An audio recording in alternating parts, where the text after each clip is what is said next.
Have you ever been so underestimated, so publicly humiliated, that your only choice was to either break or rise? The Apex marketing offices on 42nd Street in Manhattan had a view of the Empire State Building, but no one ever looked out the windows, not when there was so much looking down to do inside. And that's exactly what they did to Danielle Carter. She was 29, quietly brilliant, the only black analyst in a team of entitled Ivy League graduates who talked more than they listened. Danielle didn't boast, didn't try to fit in. She just did her job. Meticulous reports, flawless data projections, and silent tenacity. Her desk was always tidy, her blouses always buttoned up to the collar, and her voice never raised. To them, she was invisible, until one Friday before Labor Day.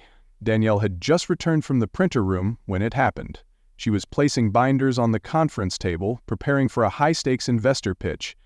That's when Jessica Langford, the senior account executive, strolled in, holding an open can of Coca-Cola. Oops. Jessica's hand split, and the cold, sticky soda splashed down Danielle's curls, soaking into her navy blouse like a scarlet letter. Guess those average ideas needed a little refreshing, Jessica snorted, dropping the can onto Danielle's desk like it was trash. Her voice was loud, meant to draw attention, and it did. Brad Whitman, the smug coordinator with a trust fund and a TikTok following, pulled out his phone. "Hey yo, this is gold," he laughed. "Diversity hire takes a Coke bath." From the far end of the office, Samantha Cho, the HR assistant, laughed while fake typing on her phone. "When you hire from public colleges instead of private ones, reality check." Danielle stood frozen. The room was quieter than usual, half the team already out for an early long weekend. But a few coworkers remained. Some looked away, one or two giggled. No one helped. Brown soda trickled from her temple to her collarbone.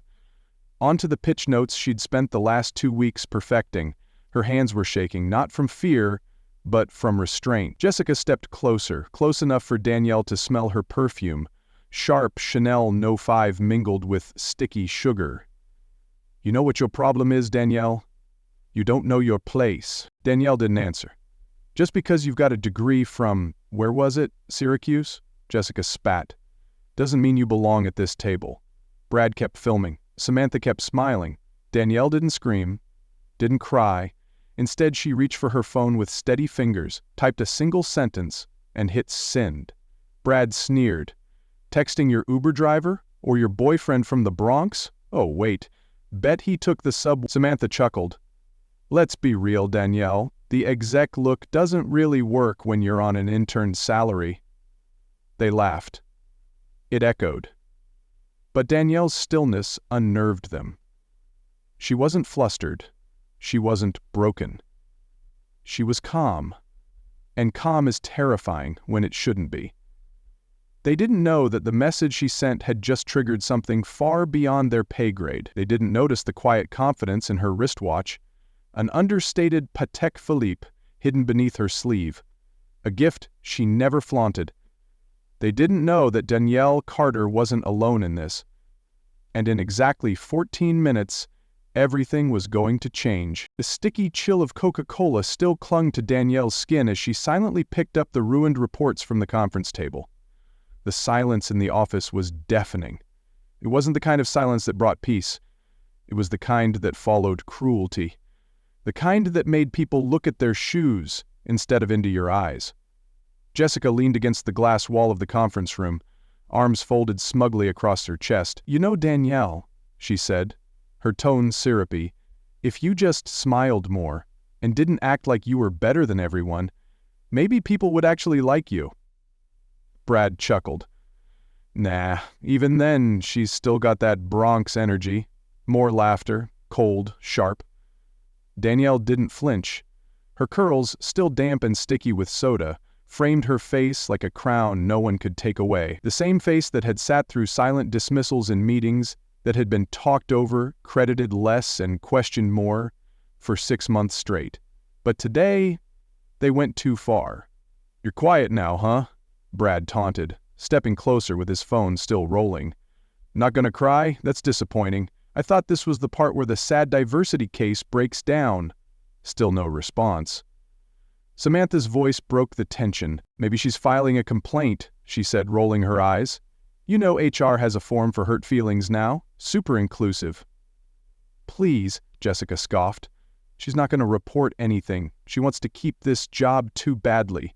People like her don't get second chances.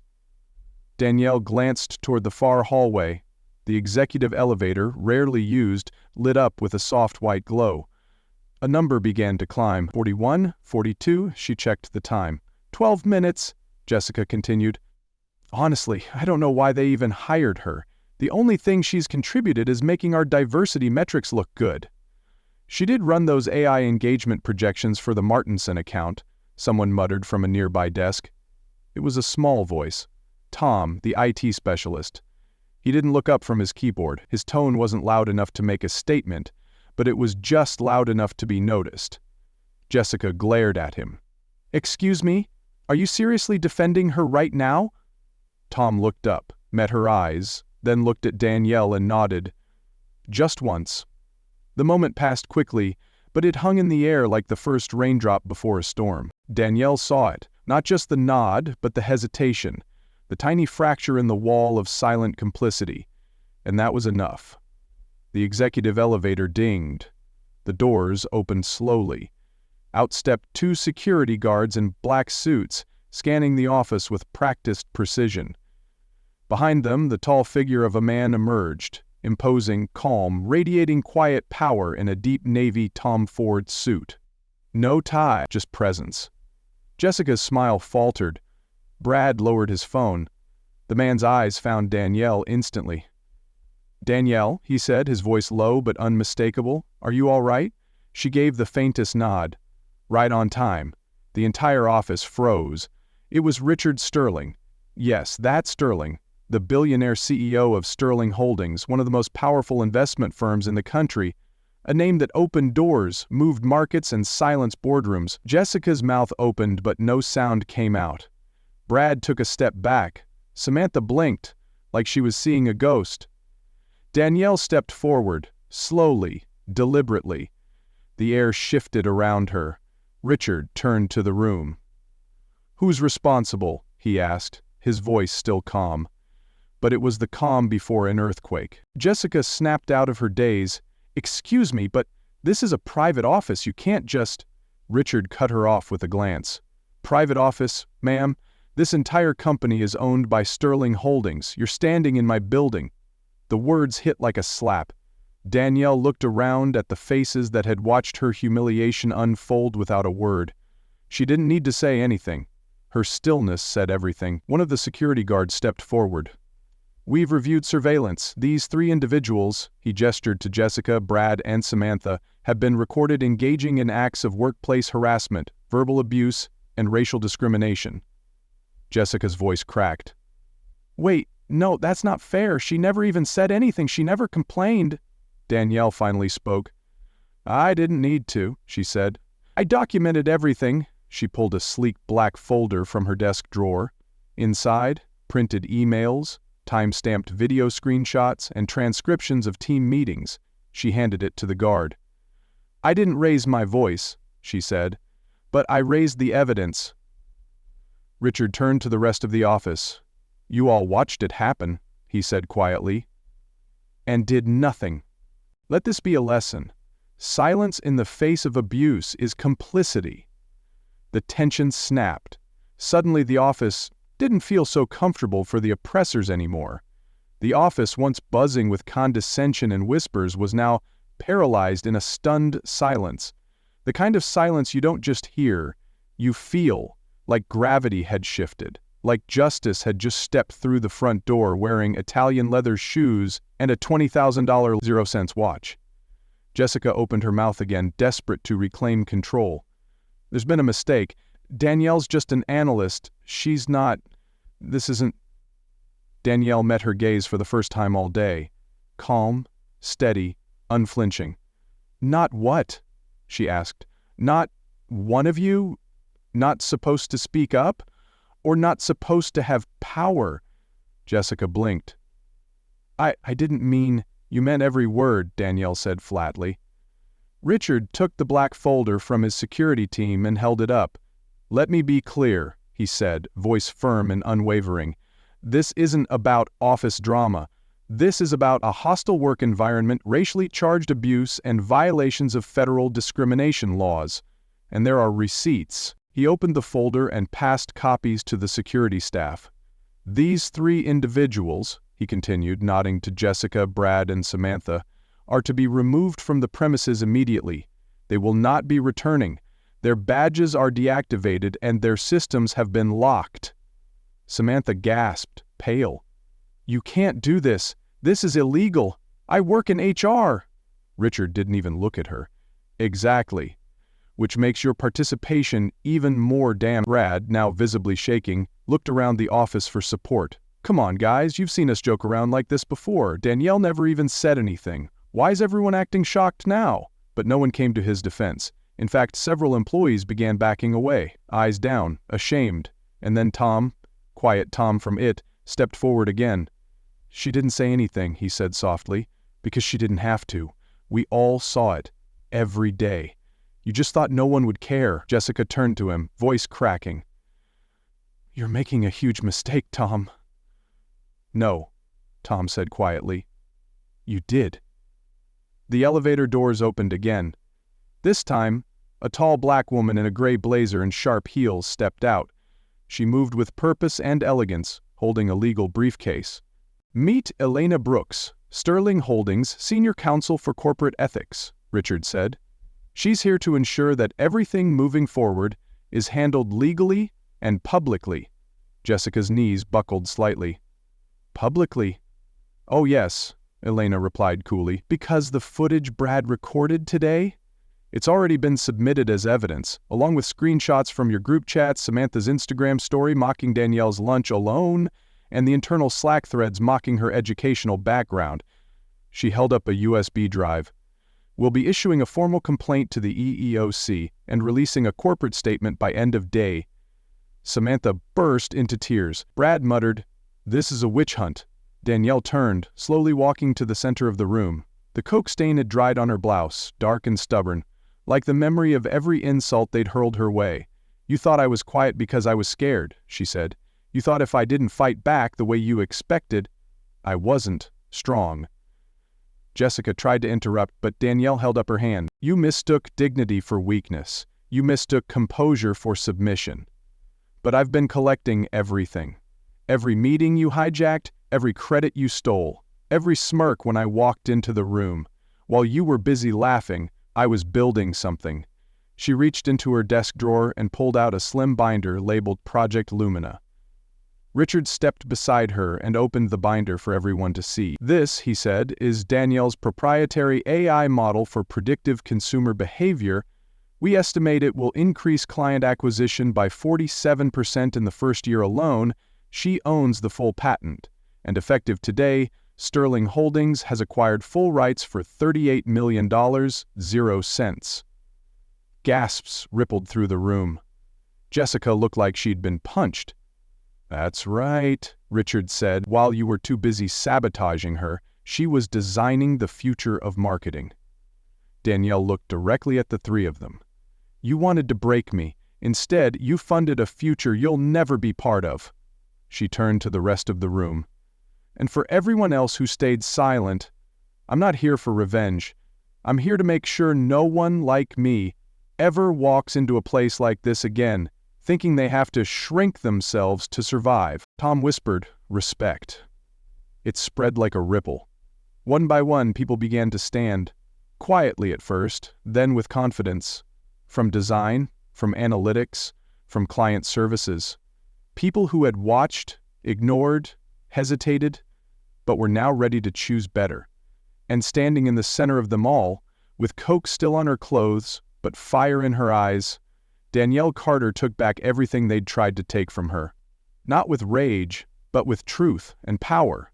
Security escorted Jessica, Brad, and Samantha toward the elevator, their exit slow, awkward, and suffocating.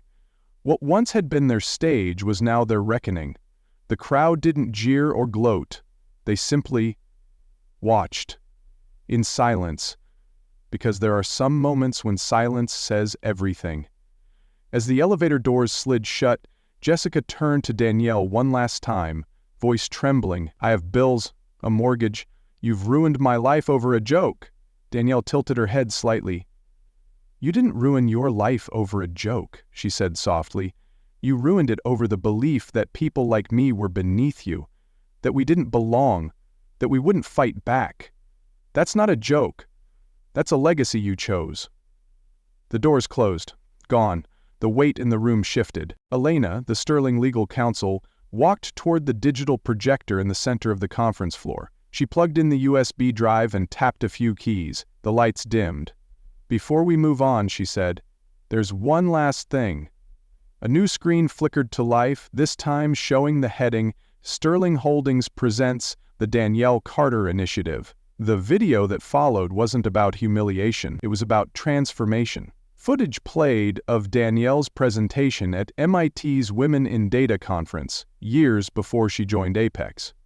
A younger Danielle, with oversized glasses and fire in her voice, explained the foundation of what would eventually become Project Lumina, her AI model that could ethically predict consumer behavior without racial or gender bias. The room watched, stunned. Then came footage of her high school. Her father, a former city bus driver, speaking about working 2 jobs to buy her first laptop. Her mother, a retired nurse, standing proudly in a kitchen filled with awards no one at Apex had ever asked about. Richard stepped forward again. "Starting today, Sterling Holdings will invest an additional $50 million, 0 cents, to create 1,000 full scholarships in Danielle's name for young Black women pursuing careers in technology and ethics in AI. It will be called the Carter Code Fellowship." Danielle blinked. That hadn't been in the plan. He turned to her. "You once told me the most dangerous kind of silence is the one people use to survive. Let's make sure the next generation doesn't have to stay silent to succeed." Danielle's throat tightened. But she didn't cry, she simply nodded, because this wasn't about validation, it was about impact. As the lights came back on, the team, those who remained, approached her slowly. Tom was first. "I should have said something sooner." "I'm sorry I didn't." Danielle didn't hesitate. "Thank you for saying something now." Others followed. "I learned more from your reports than from any manager here. I'm sorry I didn't speak up. You shouldn't have had to carry this alone." Danielle accepted the apologies with quiet grace. Not because she needed them, but because they needed to give them. That was part of healing, too. Later that afternoon, as Danielle packed up her things, not because she was forced to leave, but because she had outgrown the space, Richard walked her to the elevator. "You sure about this?" he asked. She nodded. "I didn't come here for revenge, Richard. I know. I came here to prove to myself that I could do it without your name. Without shortcuts," he smiled. "You did. And then some." They shook hands, not as CEO and employee, but as partners in change. And just before the elevator doors closed, Danielle turned to glance at the office one last time. The same walls that had once held whispers now held echoes of truth. That evening, Sterling Holdings released its statement. The story went viral in hours. Analyst humiliated by team turns tables. Builds $38, 0 cents. Innovation then funds a generate. Danielle Carter became a name in every boardroom diversity conversation, in every university ethics course, in every corporate DEI training. That used to be a checkbox but was now a mirror. She didn't do it for fame. She did it because someone had to be first. 6 months later, the Carter Code Fellowship welcomed its first class, 200 young women from across the country, brilliant, curious, and unafraid. Danielle stood at the front of the auditorium in a navy blazer and jeans, holding the mic loosely. "When I was your age," she said, "I thought staying quiet made me stronger, but I was wrong. Your voice is your greatest asset. Use it. Not to tear down, but to rebuild better." In the front row, a girl with tight braids and wide eyes raised her hand. "Miss Carter, what if people still think we don't belong?" Danielle smiled. "Then we build something so undeniable they can't look away." What's the lesson here? That dignity isn't something given, it's something you guard.